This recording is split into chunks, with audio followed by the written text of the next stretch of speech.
young artist na may hilig, no, sa larangan ng sining. Isa sa advocacy nito ay makatulong sa mga kabataang alagad ng sining dito sa lalawigan ng Nueva Ecija. Sumasaliksik tayo ng mga bagong mga kabataan. Ito yung ating tinutulungan na matagpuan yung kanilang sarili sa larangan ng sining. Patuwang natin ang iba pang mga artist na nagtutulungan ni Leo Luigo na naging partner ko lang. Sobrang advocacy natin is to expose yung mga arts sa mga younger generation, and also to help yung younger generations na ano yung creativity nila. And malaking tulong to para sa ating komunidad and also sa mga ating mga kabataan. This will be a continuous effort na magpapa-exhibit kami sa Samsung and hopefully sa buong province. And stay tuned lang sa mga posts namin, sa mga we're inviting hindi lang younger generations of artists, also sa mga artists natin dito sa Quezon. So if ever interested kayo to join our exhibits, just contact si Abang Pinto sa kanyang page. And maraming salamat sa mga tulong and sa mga encourage ng mga tao to craft or to hone their crafts. Maraming salamat. It is a good thing po to have kasi magkakaroon po ako ng exposure and makikilala ko po yung mga fellows sa Seneos na artist po natin dito sa San Jose City, sa Nueva Ecija po. And also about the artworks, kung makikita niyo po, it's all about scenery. It shows calmness and literal po na parang large meaning. There's always a hope in one thing. Sobrang grateful dahil nakontak po ako na participate dito sa mga mentor and sa dito po na parang na-invite po ako kayo. Kasi mostly yung mapapansin ko po is pag ganitong exhibit talaga, mostly po is mga landscape works. Kaya ang focus ko po talaga is mostly portrait. So parang medyo na-challenge ako na ipapakita ko kung paano ko pwede hindi naman tapatan, pero paano ko pwede i-showcase yung aking talent, especially digital na ako compared sa mga traditional na gawa dito. Ako po bilang na unang beses ko pa lang sumali sa ganito natin na sobrang sobrang saya niya po na hindi ka lang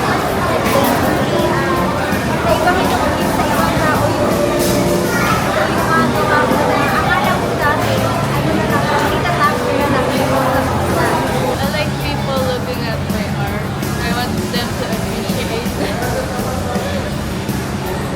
I want them to see how I express my feelings and my emotions in my paintings. Every time I look at an art, I imagine what they felt during the process of their art and the meaning behind it. And seeing everyone have their own signature style is just beautiful. Especially these days that AI art is everywhere. There are still people that are really creative. mga iba't ibang mga artists, mga iba't ibang art styles na nakita ko.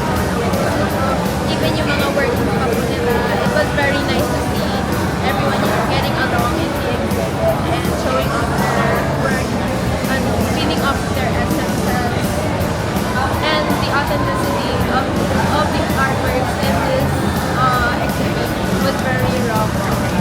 Ang isa sa magandang experience ko ngayon, salamuha, tao, magaan sa kalooban ang pag-share ng kaalaman sa mga kabataan.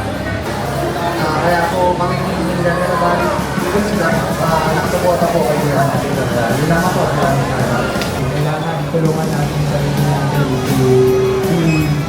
to improve and success doesn't have getting overlooked. It's not an instant gratification. So it's actually part of the process.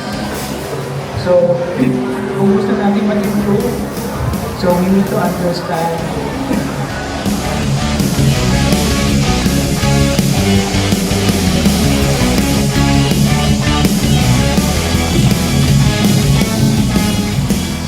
Ang Amang Pinto Art Charity ay naglalayon na ibahagi ang kaalaman natin sa sining, hindi lang sa kabataan, kahit sa mga magulang, para kahit pa paano maibsan yung kanilang lungkot, yung stress sa buhay, stress sa katawan, mag-divert nila yung kanilang oras sa makakabuluhang bagay tulad ng pagpipinta.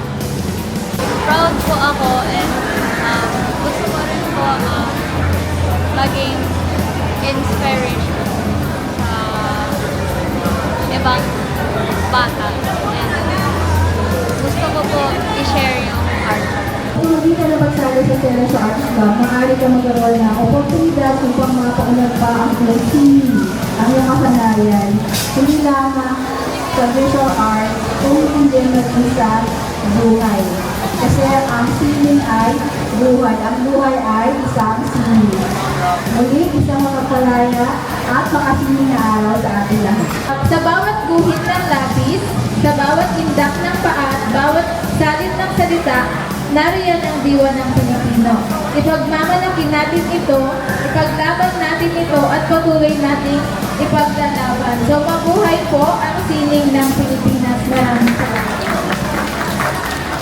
Kami po ay muling nagpapasalamat kay Amang Pintor na pinaunlakan po ang ating paanyaya na magkaroon po tayo ng ganitong art exhibition for the celebration of Unang Sigaw, which is September 2. Nagpapasalamat kami sa signage deal, sa tarpaulin na maganda, at siyempre sa ating halo frame na nag-donate ng napakaraming board.